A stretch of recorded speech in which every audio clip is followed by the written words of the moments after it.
And joining us now in studio, Sam Hammond, president of ETFO, the Elementary Teachers Federation of Ontario. Good to have you in our studio. First time, I think. Yes, thanks. Pleasure to be here. Okay, you know the government's made a big deal of the fact that you guys walked away from this so-called bargaining table after just 1 hour. So how come you did? Yeah. Well, we haven't really walked away from anything. What we've done is said that the structure and the discussion table that we were invited to is not, in fact, negotiations as we've known it for decades in this province, and have urged the government and said to the government that we'd be glad, happy to, tomorrow, if that were the case, to sit down with this government, with the Minister of Education and key people in the Ministry of Education to work together to find solutions to the problems that are confronting all of us. Well, here's what the Minister of Education had to say about this. Let's roll this clip of Laurel Broughton. Today, I'm simply asking ETFO to come back to the table to engage in the conversation because, in my opinion, 1 hour of participation is not sufficient. She wants you back at her table. Yeah. So? Well, the table that they have set up, the people who are at that table, 3 bankruptcy lawyers, people who know very little about the world of education and the problems confronting our members and teacher negotiations, in fact, the lack of solid ground rules like you can find and will find in the Ontario Labour Relations Act. We're not prepared to sit down and have discussions at those tables. Are we really going to have a conversation here about whether it's your table or my table we're sitting down at? Does that matter? Well, no.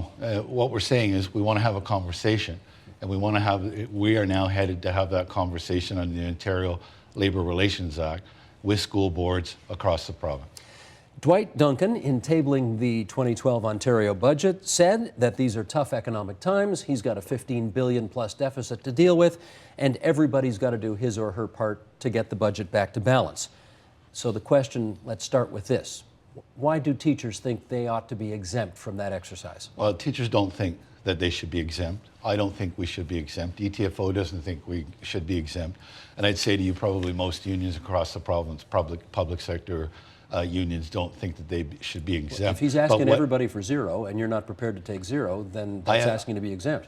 Steve, the truth of the matter is I haven't said yes to zero and I haven't said no to zero. Okay. In fact, a year ago when Ministry of Finance wanted us and Dwight Duncan wanted unions to come to the table and talk about zero and zero, we did that. We went and talked about that, the possibilities of where that might lead. What'd you tell them? Those talks broke down. Well, we didn't get into final discussions around that, but we were prepared to talk about that. I'm still prepared.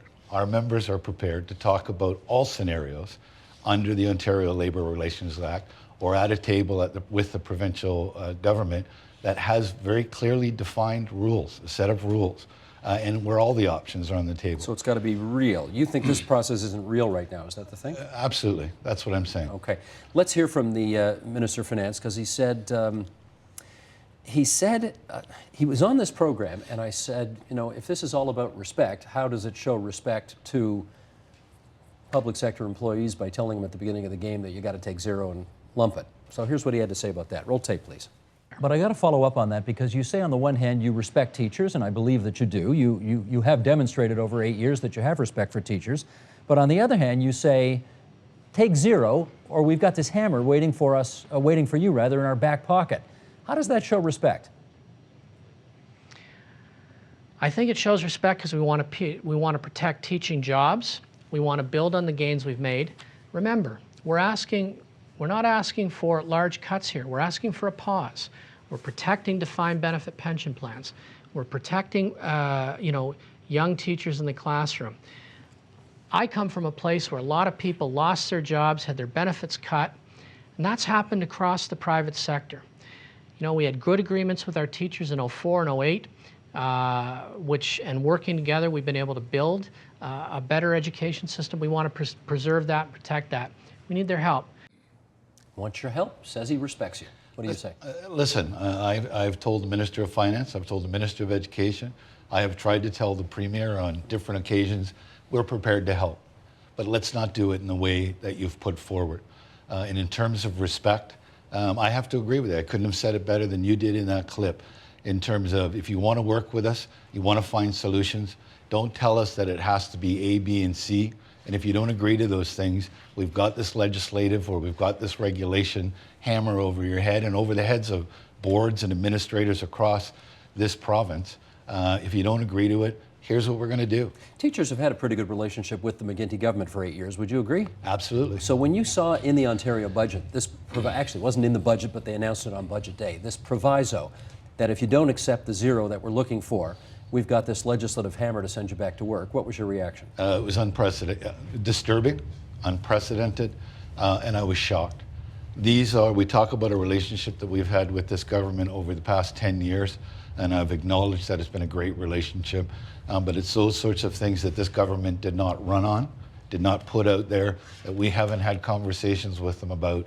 And when we saw that in the budget, when we saw the parameters that they passed across the table, it was shocking, absolutely shocking. But having said that, Dwight Duncan did just say, we're going to protect your pensions, and you guys have got the good pensions. You guys have got the best pensions, right? The teacher's pension plan's the best one anywhere. He says we're looking for a pause for wage increases, a pause, not permanent, but a pause. And he talked about protecting jobs. Particularly, they've created tens of thousands of new jobs by investing as much in education as they have. That's their story. You got to like that story, don't you? I don't like the story. I don't like the story. Well, what's not to like on that Well, list? I don't like the story from the point of view that it's you either let us strip this part of the education system in your collective agreements, or we strip this part. All the political promises that we made around full-day kindergarten and smaller class sizes, A or B, you pick. Sam, No, but they kept full-day kindergarten and they kept small class sizes. Right, but we're still not certain where this is headed. And when you talk about, Steve, and the minister talks about a 2-year pause, I'm not certain that it's a 2-year pause. It's very unclear about what they're talking about in terms of the length of the pause. Meaning 2 could become 3 or 4 or Absolutely, whatever. 2, 4, 6, really. Okay, so that's where they're coming from. Where are you coming from? What are you prepared to do? We are prepared at this point under the Ontario Labour Relations Act to discuss in negotiations, board by board, across the province, collective agreements that will maintain a peace and stability in this province. Can you put a little more meat on that bone? We have local teams, we have local bargaining teams, and we are prepared to go in and bargain at local levels. You know, all the focus here is around the money aspects of negotiation and zero and all of the other significant strips that they've put on the table for our members.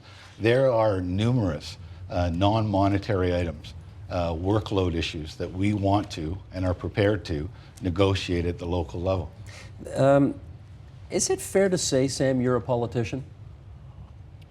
I've always said I'm not a politician, but it's fair to say that I am a politician. It is fair. I mean, you represent absolutely, people, right? Absolutely. You represent teachers. That's my You get job. elected by teachers. Absolutely. They get elected by the public. I guess I want to find out at the end of the day who represents the kids in the classroom and their interests more, them or you? I think we should both be. We should both be representing and looking after the interests of kids across this province in our classrooms, from kindergarten right through to grade 12. And we should be working together to do that. And that's all I've asked this government to do. Okay, I hear you, but I mean, the reality is it's not the kids or their parents who elect you, it's the teachers that elect you. Yes. So aren't you really, I mean, first and foremost, supposed to look out for their interests as opposed to the students' interests? I'm not going to hide the fact that my job, I have 2 mandates. My first mandate is to represent my members, but very much a part of that is to stand up for, defend, and protect publicly funded education in this province, which includes the students in those classrooms. And you share that with the government, you feel? Yes, and we should continue to do that. Well, one of the reasons you're the president of your union today is because the previous guy overplayed his hand and got dumped by the union, right? I mean, I've cut to the chase there, but that's essentially what happened. And I wonder whether you're concerned that they are seen, they, the government, are really seen as the champions of public education today, not you. And if you don't kind of, you know, play their game at their table, you stand a chance of losing the same way. What do you think? Let's not play games here.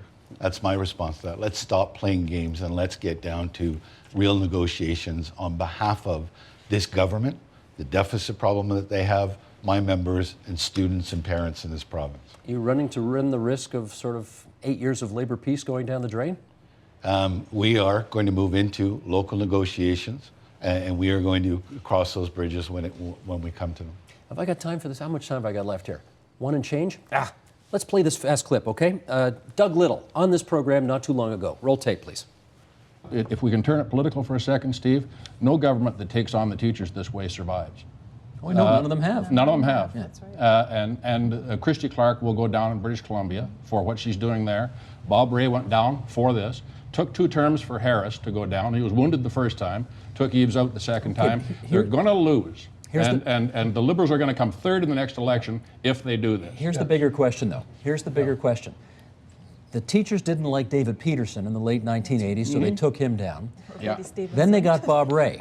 They didn't like the social contract any better, so they took him down, and they got Mike Harris. Yeah. I don't think they like that any better. No. So if they take this guy down, who's the education premier and who's given them pretty much everything they've wanted over the last 8 years, do they really think they're going to get something better? It doesn't matter. The government has to get the message. You fight us, you lose. That's the message they want to get to them. We'll go to the next party. We'll go to the NDP again and start around again. But the fact is, you need to get the message. We don't just go for you economically. We go for you politically. Okay, Sam, is that the way it works?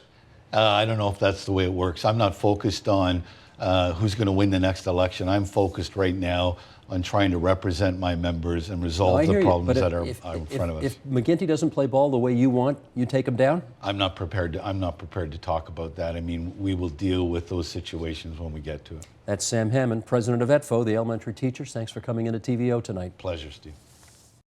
Support Ontario's public television. Donate at tvo.org.